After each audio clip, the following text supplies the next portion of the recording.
The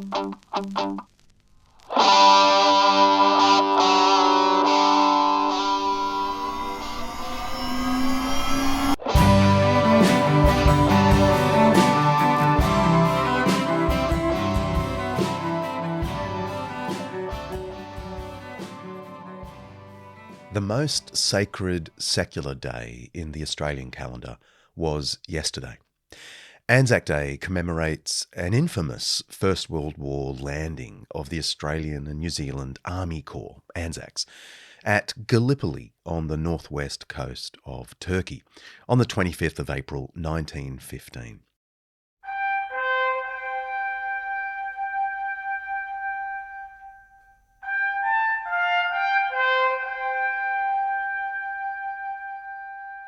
ANZAC Day isn't really like the UK's Trafalgar Day or the US's Independence Day, because the original ANZAC campaign that this day commemorates was a military failure.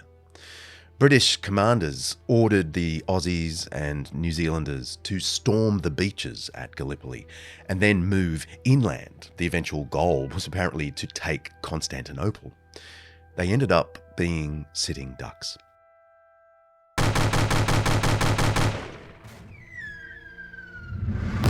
They should have been evacuated almost immediately, but the higher-ups said they had to stay and fight.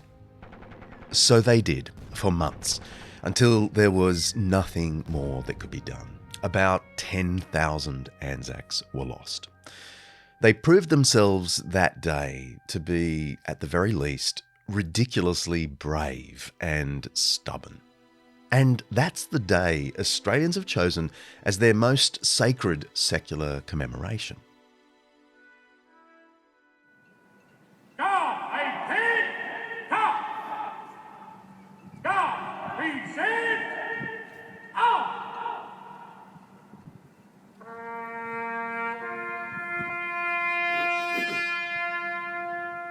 Australia virtually stands still each April 25th as it marks the Gallipoli campaign and all other conflicts with unusual solemnity. Australians don't normally do solemnity, but they really do on ANZAC Day. At least until about 11 a.m, when it suddenly becomes like any other public holiday.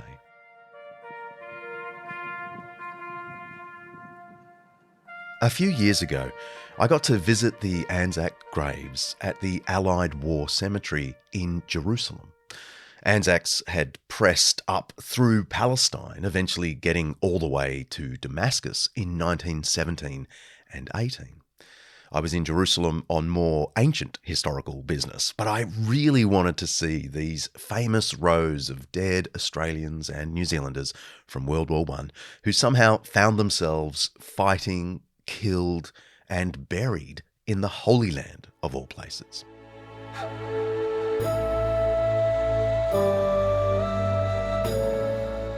The gravestones are perfectly kept and haunting. I love a good graveyard, I must admit. When I'm in England, I'm always on the lookout for a really old one, and I try and find the oldest legible tombstone. I think my best so far goes back to the 1500s. At the Jerusalem War Cemetery, there are the usual inscriptions. I came across Private Lullick, Machine Gun Corps, aged 24. Trooper Alfred John Smith, Australian Light Horse Regiment, age 22, and on it goes. And then every now and then I came across gravestones with no name. They just say, a soldier of the Great War. There's a cross underneath it, and beneath that, these strange words to our modern ear, known unto God. It's a quaint phrase. I mean, even unto is an obsolete word now. I guess most passers-by will think it just means something like, we've no idea who this guy is, but God must.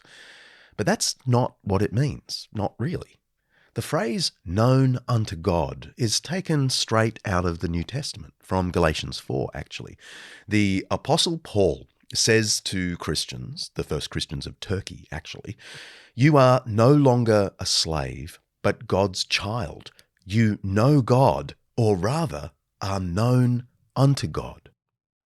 In part, the expression speaks of God's familiarity with us. It has a simple parallel in our best friendships.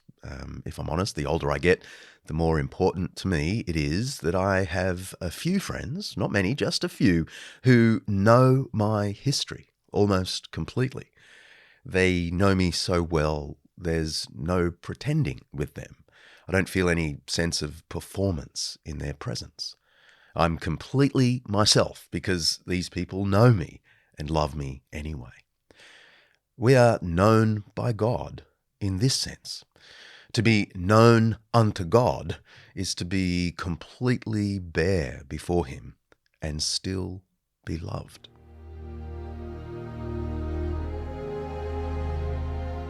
There's another part of being known unto God, and it explains why Paul almost corrects himself in this passage. He says, you know God, or rather are known unto God, suggesting that to be known by God is more significant than to know God. Everyone in Paul's day could say they knew the emperor, but only a few could say, I am known by the emperor. It's one thing for me to say, I know the band U2, and it would be another thing completely to be able to say, U2 knows me. I wish. To be known unto God is to enjoy the privilege of intimacy with God, and that must be part of the longing expressed in this inscription on these soldiers' gravestones. It's the opposite of one of Jesus' parables about the coming judgment. He once described himself as the house owner, and people came knocking on the door one day to be let in to safety and comfort, which is a picture of the afterlife, and they call out, we ate and drank with you, you taught in our streets. They knew him, in other words. But the house owner in the parable just says the terrible words, I don't know you. It's possible to know God and yet not be known by God in this privileged sense.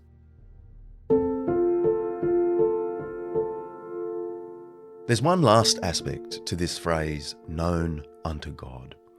It's a picture of a child's relation to her parents. Paul's reference to being known unto God begins with the words, you are no longer a slave, but God's child. You know God, or rather are known unto God. A baby knows almost nothing of the world, has very little knowledge even of her parents, but the parents know her. And it's in this knowledge that the child finds protection, comfort, and nourishment. A child on her own can't describe her identity. She can't tell you who she is and what her value is.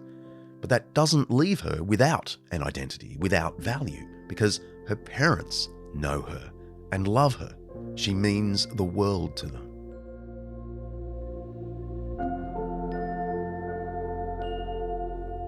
There is something deeply tragic about these anonymous gravestones I saw in Jerusalem.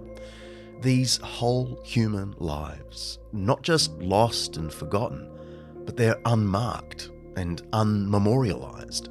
In a sense, they're deleted from the human registry. Inscribing the words known unto God is more than just a reminder that God must know this soldier buried here, even if we don't.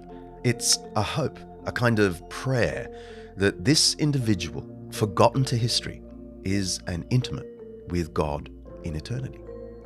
His significance and even identity are lost to us, but they are not lost to God. God is the guarantee of this soldier's ongoing significance and identity. This soldier of the Great War, so the inscription hopes, is known unto God.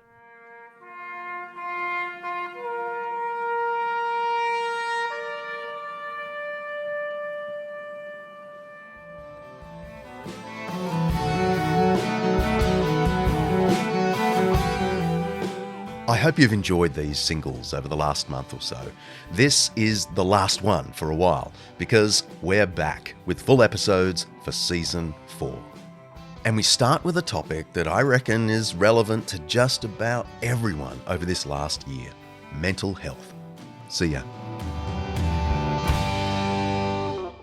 You've been listening to the Eternity Podcast Network, eternitypodcasts.com.au.